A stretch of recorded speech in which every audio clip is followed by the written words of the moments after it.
Talking with the experts. Discover strategies for adapting to change, finding motivation and achieving success in our latest podcast episode 518 with Rick Yvanovich. And this goes back to being the architect of change. Is that what we want to do? Do we just want to accept? Do we just want to react to whatever is coming at us? Or are we going to try and plan in advance? Are we going to try and shape what is going to happen? Because after all, absolutely everything that we do is a choice. We can choose to do, or we can choose not to do. And that's an easy choice, but it's also a very, very difficult choice. And it's life, I believe, is all about making more of the right choices and more of the better choices and less of the wrong or the less good ones. And that really determines the trajectory of your success. Talking with the experts. Welcome to Talking with the Experts, where we believe that success is a journey, and every journey is easier with help from friends. That's why we bring you top-notch experts and real business heroes eager to share their lessons from the road to success. We delve into new topics each week: effective marketing strategies, innovative problem-solving, financial planning, and team building. We tackle everything you need to know to grow your business and keep it thriving. Whether you dream about launching your first startup or a business veteran looking to shake things up, we've got you covered. With each episode, you'll gain knowledge, boost your confidence, and be inspired to take action. So, grab a coffee, make yourself comfortable, and join our exciting journey. You're not alone in this. We're here, guiding you, cheering for you, and celebrating each milestone. Let's turn your business dreams into reality, starting today.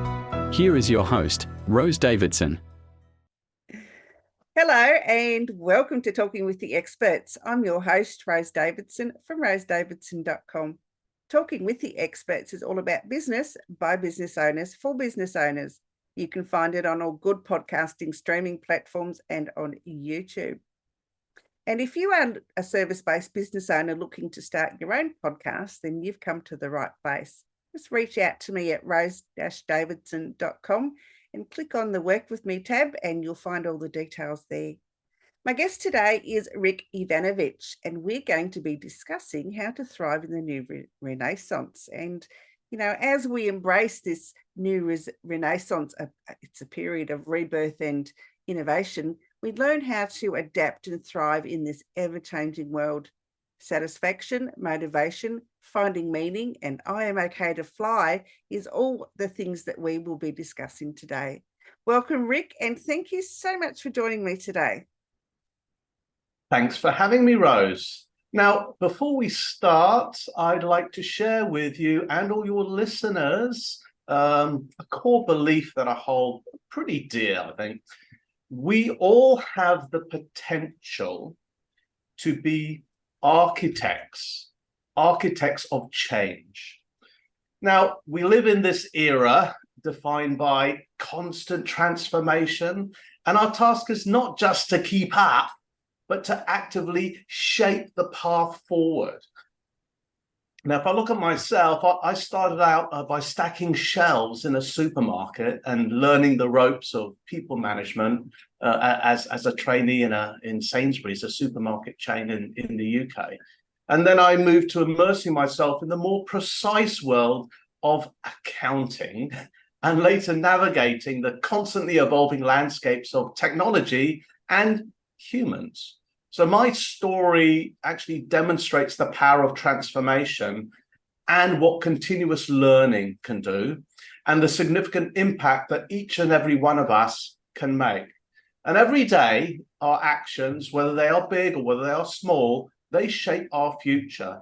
And as we discuss this new renaissance today, I want everyone listening to remember this: you are your brand.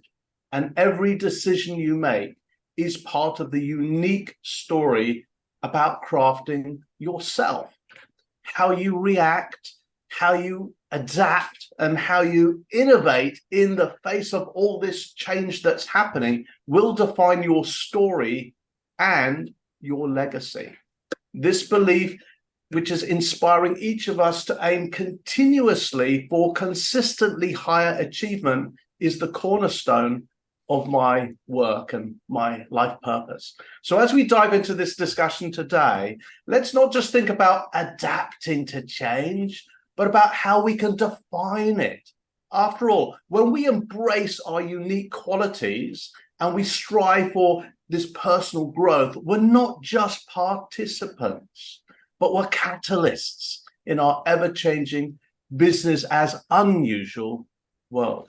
So let's get started, Rose. Absolutely, Rick. Thank you for sharing that. It's great wisdom. And you have a book that you are promoting at the moment. Yes, I do. And business as unusual. How to thrive in the new Renaissance. Yeah, so how can we what's in the book, and and what things we should be aware of? Okay, so what's in the book? There's rather a lot in the book. Sort of a quick go back so we can go forward where the book came from. It was birthed during the pandemic. Okay. And during the pandemic, during the lockdowns that we had, and we had several of them here over some years in Vietnam, people were doing what they were doing, but everyone was saying, hey, when this is over, when we get back to business as usual, when we can get back to what we were doing before, and people started calling it the new normal. I thought, there is nothing normal about any of this. Okay, there's no going back to business as usual. We'd have one lockdown and then we'd be released and we can all go out on the streets again, and there'll be another wave and we'll lock down again, and they lock down the country and you can't go here and you can't go there. There's nothing usual in any of this. And I was getting very annoyed about this. I said, everything is just unusual. Let's just accept it. It's unusual. You can't go back to what we were doing before. Before the pandemic, maybe some of us were used to going to the physical office and sitting in our physical cube and being stuck in that proverbial hamster wheel going around in circles, going nowhere. But we accepted it, didn't we? And then the pandemic came along and they threw away the building. They took the building away because we had to stay at home and we were restricted. And forget that cube, they're gone.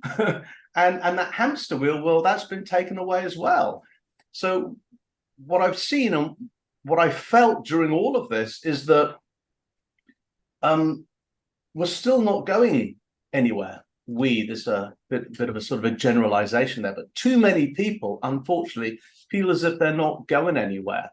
I mean, the parameters of what define life, what define work, have been taken away. Physical office, gone. Water cooler chats, gone.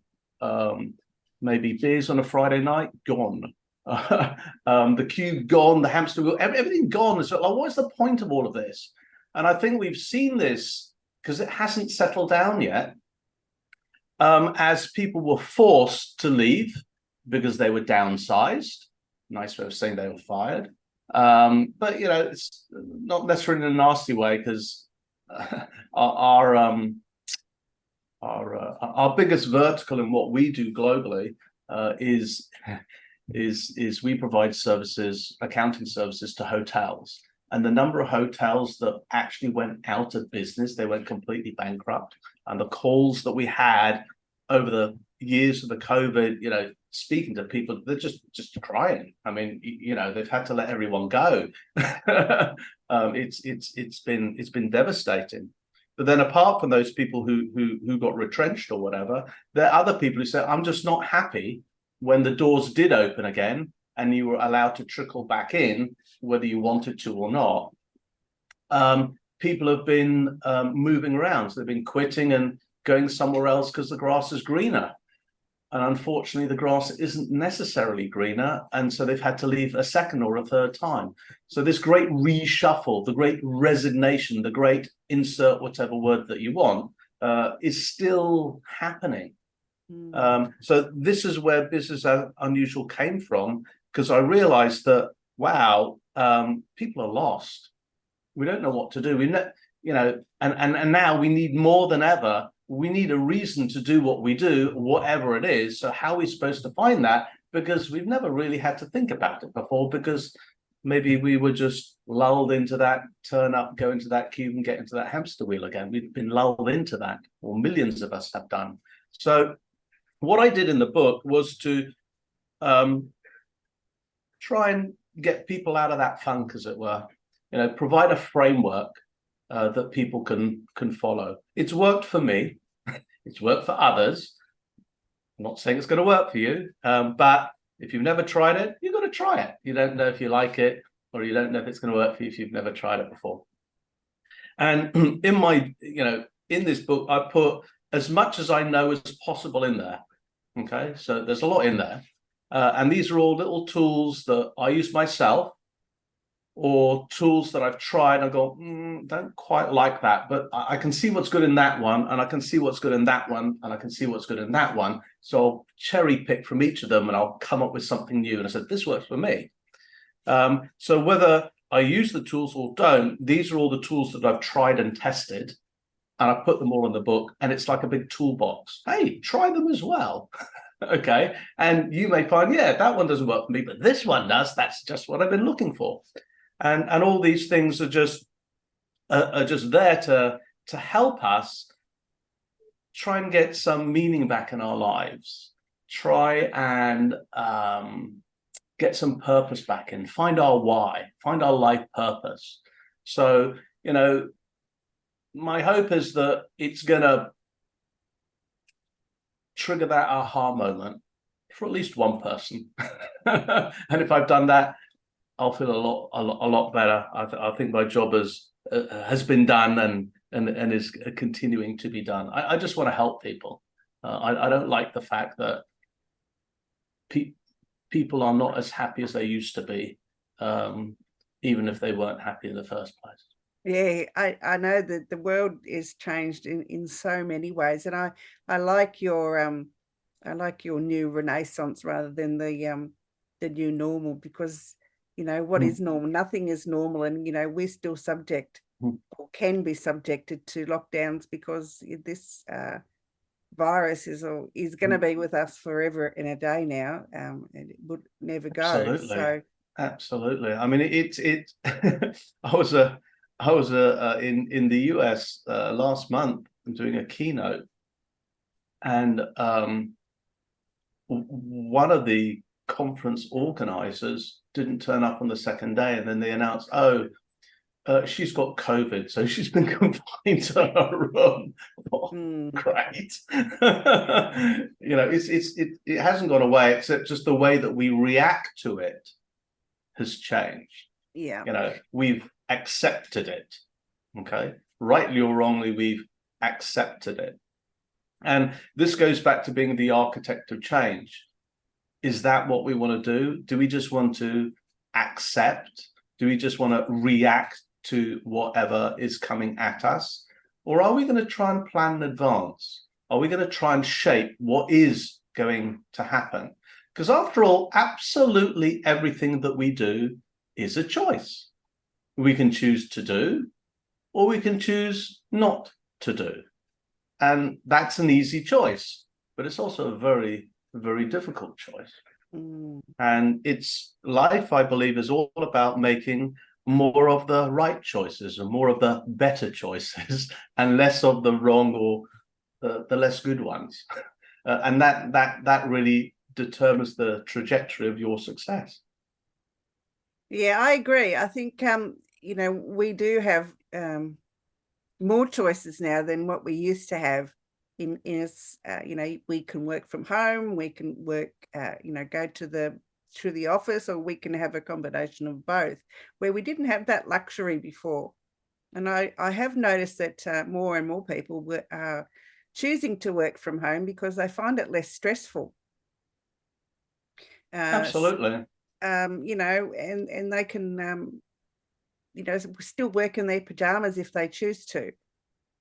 So I think, those types of things in the workplace are, make for a better, happier workplace overall.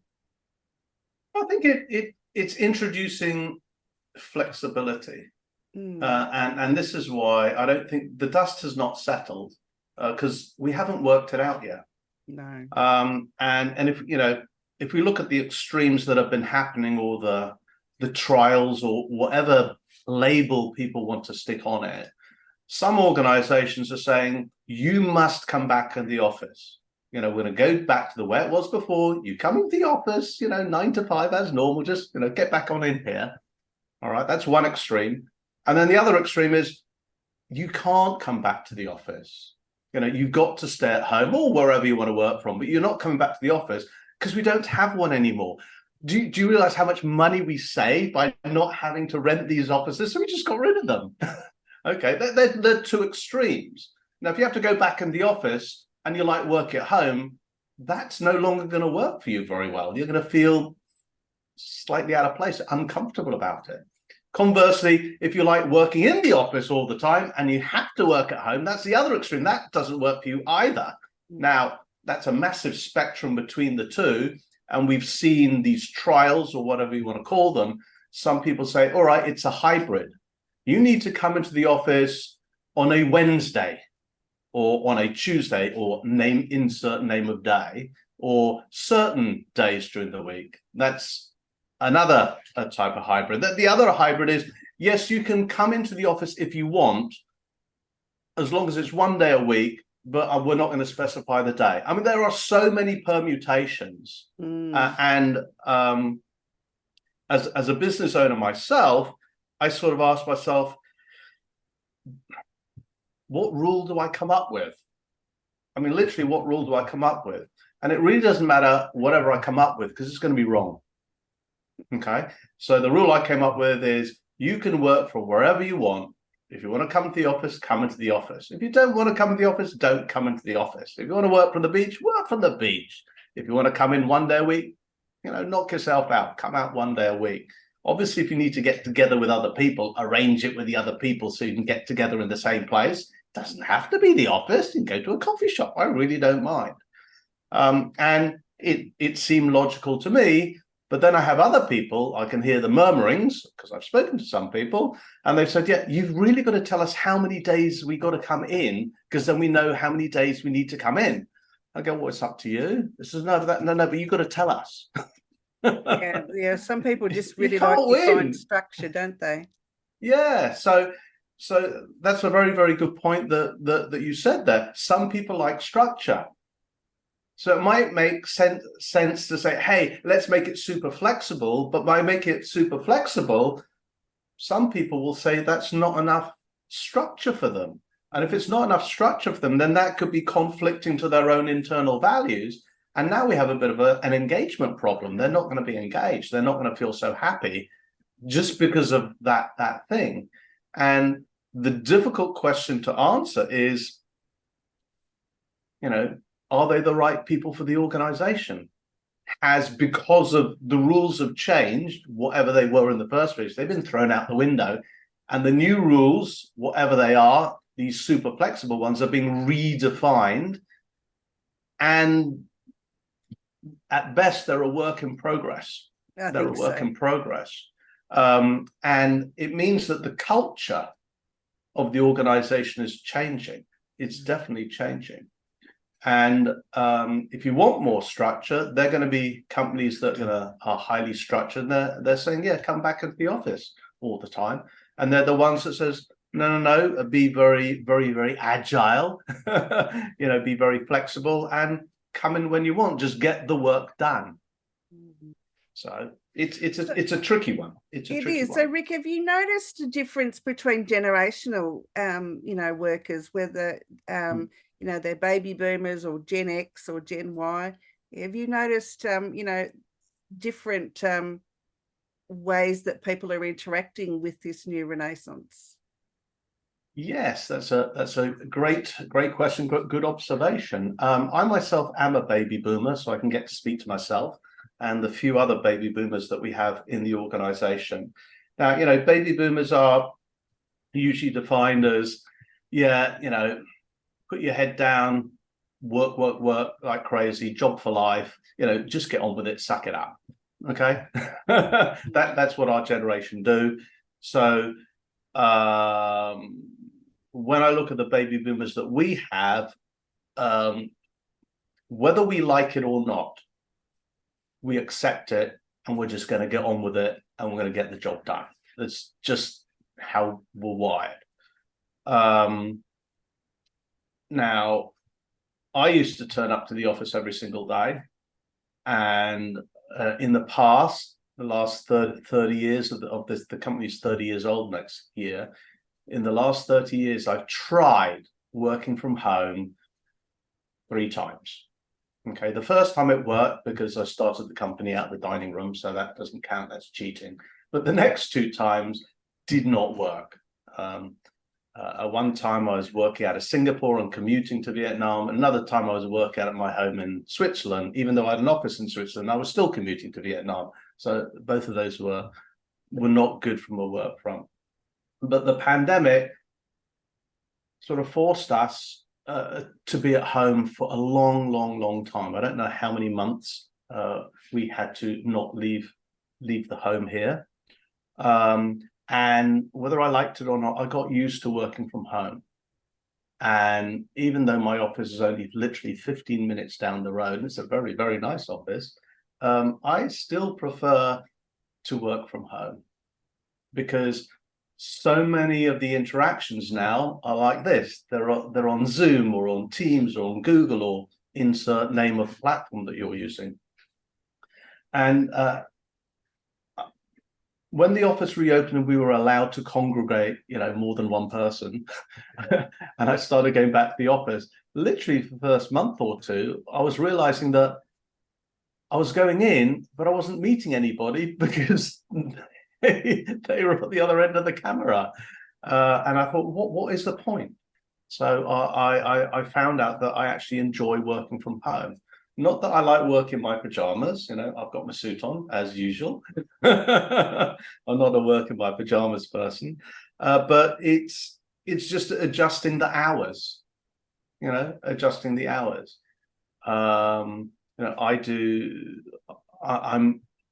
I'm a big believer of Kaizen, which is my second core value and one of the core values of the company, which I reinterpret as lifelong learning. I have to learn something new every single day. And so I get a bit carried away. And so I'm enrolled on lots and lots of courses. I'm on an AI mastery course. I'm on a business mastery course. I'm learning to be a hypnotherapist. And that takes up like 3 nights a week. And since they're all usually out of Europe or the States, they don't start till 9 or 10 o'clock at night and they run till midnight or 1 a.m. I can't get up at 6 in the morning after doing that, not anymore. So I can get up a bit later and I'm finding I'm working later. If I want to go for a walk during the day, I'll go out for a walk. And that is one of the things I realized. I live in a big city, Ho Chi Minh City, got 10 million people plus here. It's crowded, it's noisy. But after you've been locked at your home for weeks or months, not really allowed to go out, I realized I missed walking in nature. Literally, hey, we're allowed to go out. I want to hug a tree. I'm not a tree hugger, but I want to touch a tree. I want to touch some earth under my feet. And because that was denied us, all these little things were denied us during the pandemic. Now we don't have a pandemic and we have that freedom to walk out your front door and go for a walk. I am not going to let that pass. I'm going to take that every single day and really enjoy it, really enjoy it. Yeah, I think that the pandemic has made most people reevaluate their life in general and reevaluate, what brings them joy and what doesn't anymore. I think we were a bit robotic before the pandemic, and because we had to change the way we we did things. I think the pandemic in some ways was a blessing in that, you know, it made us reevaluate everything. That is a very good point, and I think that's a nice segue to circle back to how to thrive in the new Renaissance. So why the new Renaissance? Why did I, you know, it's the second half of the title of the book. So if we go back to the original Renaissance, the original Renaissance was all about, you know, going back to the classics. Okay, back then was, you know, Greek, Persian, all that kind of stuff. Today, it's still going back to the basics, I think, still going back to the basics. Back then, it was about discovery and exploration. So we had the printing press back then, and we were exploring new countries, new islands, and new lands that had never been found before. Today, yeah, we're exploring the stars. We're trying to get to the other planets. Or into the super depths of the ocean, you know, the latest innovations are not the printing press, but we do have this thing called generative AI, which is is as revolutionary. It was about challenging authority, but back then the authority was more religious. Today the authority is whole governments. Okay, so when you look at all the key things about the old Renaissance and Renaissance now, what I call the new Renaissances, they're pretty much the same, but different perspective. But there's one key thing about both of them. Again, the original Renaissance was all about humanity. Okay, what was making humans human, and I believe in this new Renaissance that we're in. It's still about humans. It's very, very much about humans, and it's really looking at, you know, human potential and what really matters to humans. So it's the point that you raised, Rose. Yeah, we've reevaluating what life really means. You know, does it mean, you know, you don't need to be a workaholic anymore? I don't want to be a workaholic anymore. I mean, I used to be a workaholic. I've been completely cured of that. I don't want to do that anymore. I want my time out in nature. I want to be able to walk out in nature and breathe fresh air, you know, fresh air, not purified air, but fresh air, not through a mask, but, you know, using my normal healthy body. It's all changed. And now with generative AI, you know, that is maybe quite challenging for people. I don't see it as a challenge. Again, this is where the architects of change come in. Are we going to shape the future, or are we going to let the future shape us? Are we just going to adapt to it? So are we just going to say, oh, that generative AI thing, you know, I'm going to avoid it or something? No. To me, it's another tool. It's like a turbocharge. If I can get my job done in half the time, or 10, you know, I can knock off 75% of my effort and still get the job done. Well, great. I just saved up 75 or big chunks of my time. I can either achieve more, should I wish to do that, or I could do something else with the time that I've gained. So all it is like a turbocharger to humans, and we can go faster and achieve more. Now, whether you choose to use it or not is your choice. It's your choice. But I'd rather become an expert at it. So I have that choice, and I am in, you know, control. Maybe I'm a control freak, I don't know. But probably am, actually. Rather than I don't know how to use it and it just hits me, you know. I'm not going to accept that. No, and you know, there are lots of innovations that have happened because of, you know, the challenging time that we went through. That, you know, some people are accepting of it, others aren't, which is a shame, because you can't. I don't believe that you can survive or thrive if you just continue to keep doing the same old stuff. Absolutely. I mean, in order to, I mean, this is a challenge. In order to move forward, in order to grow, we need to let go. Mm. So we have to unlearn what we know and embrace what we don't know and learn new stuff. So again, let's take generative AI. And to be quite honest, whether you like it or not, you've got it. It's ChatGPT is owned significantly by Microsoft. They've already put it into Windows. So if you're using a Windows machine, it's already percolated in there. And if you use Office, Excel, Word, and all that kind of stuff, well, guess what? It's coming to that before the end of the year as well. And before you know it, boom, it's there. It's just going to be another button or another thing that's in the tools that we are already using. And more and more and more, it's happening. But it's not just a turbocharger. It's not just going to make us do things faster. It's like all automation, this whole digital transformation thing, which started more than a decade ago, nearly 2 decades ago with Industry 4. It's not just taking a manual process and making it faster. Yes, you can do that. I mean, what's the famous sort of adage? With Ford, if they had asked people what they wanted at the time, they would have said faster horses, not an automobile.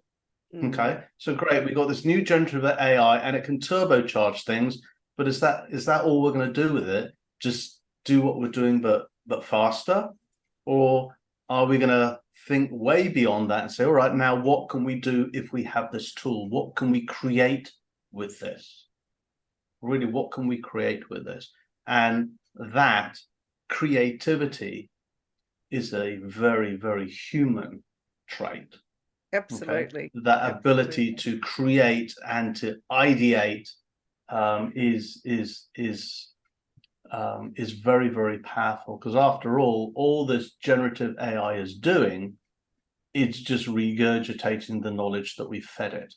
Okay. So if we ask it to do the wrong thing, it will do the wrong thing correctly. It's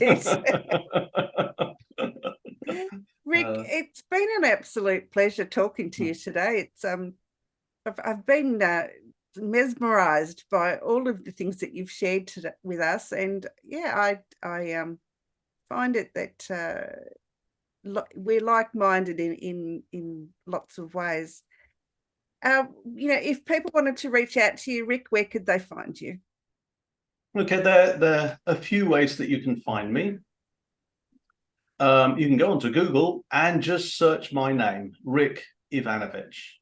Okay, and weirdly enough, there is only one Rick Yvanovich on the planet. Okay, we found actually, because I was on a podcast recently, and they said, okay, I'm going to try that. And they go, oh, I found another one. And they go, oh, they're dead. I said, well, there you go. There's only one of me on the planet. There's nothing like being unique, Rick. Okay, so that's the name. Or the other thing that you can do is you actually can put my name together, Rick Yvanovich, and stick a .com on the end, and you'll come to my website. And on my website, there are links to the book. And there's all other stuff about me on there. And if you do find me on LinkedIn, or you do contact me via the website, please just reach out to me, because I want to leave everybody with a thought. Okay, and it's similar to the thought that I started off with.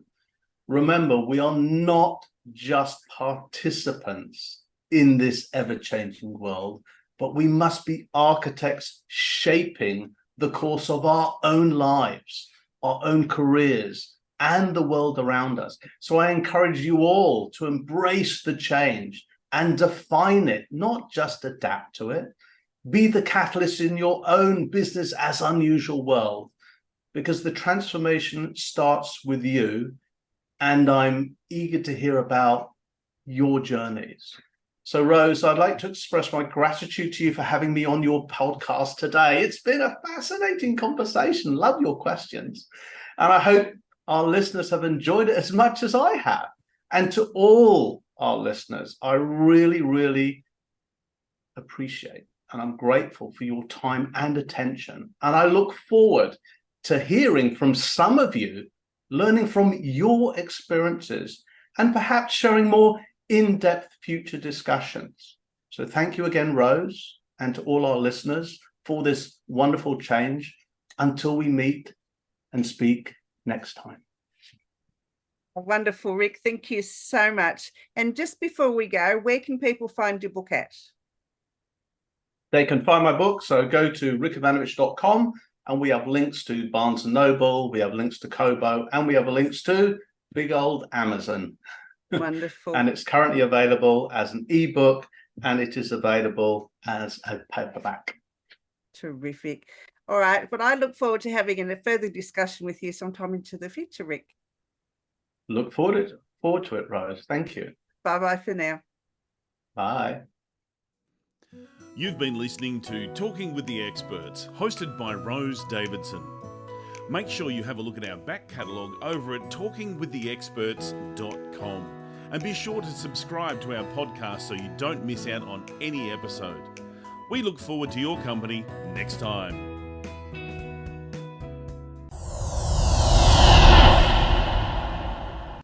Talking with the Experts.